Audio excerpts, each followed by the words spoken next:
Logan Paul is a complete scumbag. Now, this honestly shouldn't be surprising considering all the things that Logan has done in the past, except I would be lying if I said I didn't fall for his whole redemption arc. He went through the whole Forest scandal, he apologized for it, and since then it seems like he's actually tried to do better, to be a better person. And his podcast, Impulsive, was probably one of the best put together YouTuber podcasts. I really enjoyed his interviews with people like KSI, FaZe Banks, and Tommy Innit. And I was actually starting to respect Logan Paul, which is hard to believe considering the guy he was a few years ago, but this new Logan Paul that he was portraying himself as seemed like a good guy. However, it turns out that that isn't the case, as Logan Paul has been caught scamming his fans. Now, Logan Paul is probably one of the wealthiest YouTubers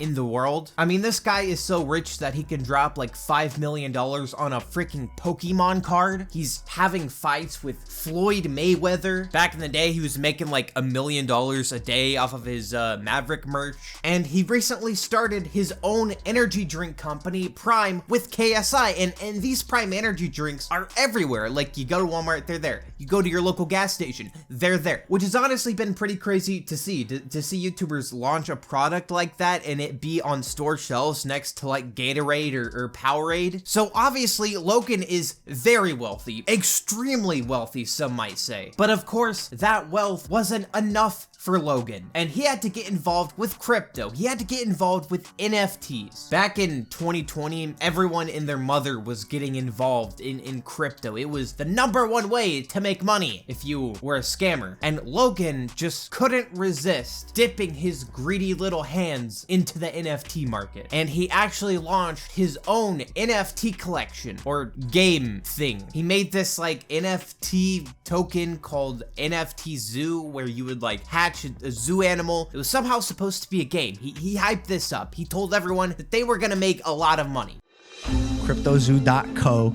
I am so excited about this project. It's so fun. It's a really fun game that makes you money. Well, it turns out that this NFT project in whatever game was supposed to come with it never actually came to fruition. And it's been over 2 years since he launched this project and he said almost nothing about it. And all of his fans who invested their money into it lost their money. And so of course, that's when CoffeeZilla, who's known for investigating these YouTuber crypto scams, would decide to look into Logan Paul. And he made this 3-part series going in depth on this whole NFT project that Logan Paul made. And it turns out the entire time Logan was pretty much using this as a get rich quick scheme for himself. And he's allegedly run off with like $40 million of his fans' money. How much did you guys make from CryptoZoo?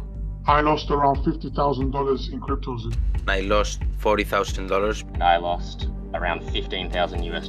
I lost $25,000. $120,000. $500,000 Australian, which is $500,000 in CryptoZoo. Shut up! No, you haven't! Yeah, 500K. Oh, no. These are people who have supported him for years, despite everything, despite all the controversy that he's gotten into. These people supported him so much that when he made a crypto project, they invested in it. They gave him their money because they trusted him, because they figured, well, this is a guy who's made a lot of money. This is someone who's smart. This is someone who couldn't possibly lie to us. Well, of course, that is exactly what Logan Paul did. It was Logan Paul. At the end of the day, an internet personality that I actually trusted, that I actually kind of believed in. Obviously, when someone so influential releases something, everyone wants to be a part of it. I still believed in this false fallacy that everyone else started believing, that Logan Paul's a changed man. I thought it was a safe place having a guy like that identified, like Logan Paul being the head of the project. Now, Logan would actually respond to CoffeeZilla by saying this: "While I generally appreciate Steven's creative genius and exceptional work ethic, I mean that, this one is simply not true. When appropriate, all bad actors will be exposed, explained, and held fully accountable. I'll speak further on Impulsive January 3rd. Now, this is just such a massive cope from Logan Paul considering he launched this project over 2 years ago. He has had 2 years to release a statement on this. 2 years to help his fans get back their money that they lost because they trusted him.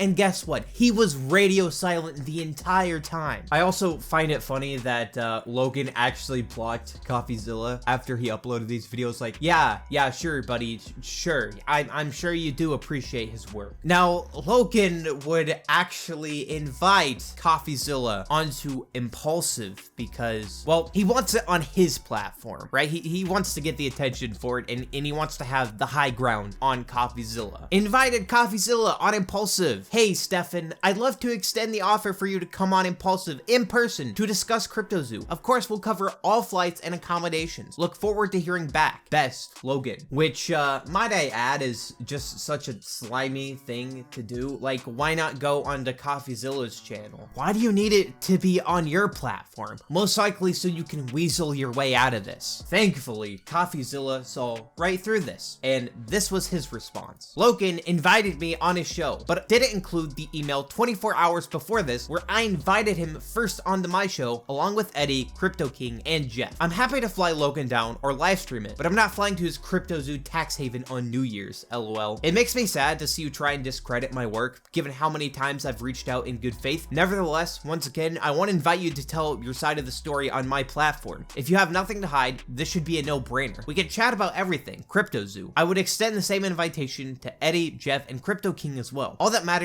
is the truth, the victims, and making things right for the single mothers, fathers, and kids who invested millions. I can even put you in contact with them if you like. I think they deserve to hear this stuff straight from you. Thanks, Steven. Now, this CryptoZoo thing is not even the only one of these NFT projects that Logan Paul has been involved with. I mean, there's the whole Dink Doink scandal and a bunch of other weird crypto NFTs and shit coins that Logan has promoted to make a quick buck. It's pretty clear to me that all this guy cares about is dollar signs. So much so that he's willing to screw over his fans, the people that have given him everything, that have supported him after everything. Logan Paul is a complete scumbag, and I don't think he deserves another chance after this. Time and time again, these influencers try and get away with this type of stuff, with this awful behavior. I really don't understand how people can just sit there and scam their own fans. It's extremely messed up and it's disgusting. I'm glad that CoffeeZilla calls Logan out for this, because if it wasn't for him, Logan would have gotten away with this. Anyway, these are just my thoughts on this entire situation. If you guys have enjoyed, be sure to hit the like button down below and subscribe to the channel. Hey, you, the one watching this right now, click this video. I promise, it's amazing.